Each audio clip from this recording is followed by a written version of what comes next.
When I was thinking about schools, I never actually had a physical list. I just knew I wanted to get out of Minnesota, and I knew that I wanted to study psychology. And so the first place that I thought of that I really wanted to go, really the only place I wanted to go was Chicago, since most of my family lives there, aside from my immediate family. It just seemed like that was the place for me. And so Hamline, where I actually ended up going, was not on my radar at all. And after visiting some schools in Chicago, I realized that it wasn't going to be the best option for me. I didn't really fall in love with any of the schools. So I looked at some schools in Minnesota, and none of them really sparked my interest, so I just applied to a couple that I knew were good schools, but it wasn't until I actually visited Hamline that I knew it was the right school for me, because the admission counselor kept hassling me.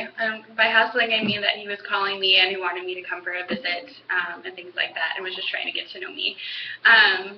But if I could go back, I think I would have really kind of made a list and had some options and really kind of built a balanced list, like we're talking about in this module here. So you want to have like a financial safety school where you know that you can really get into and that you can afford no matter what.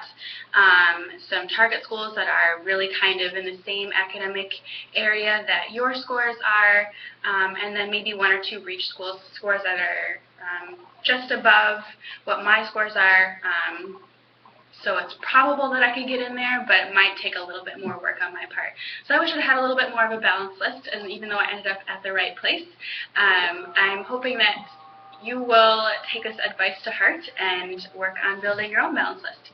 So don't forget to schedule a call so we can talk about your list. Talk to you soon.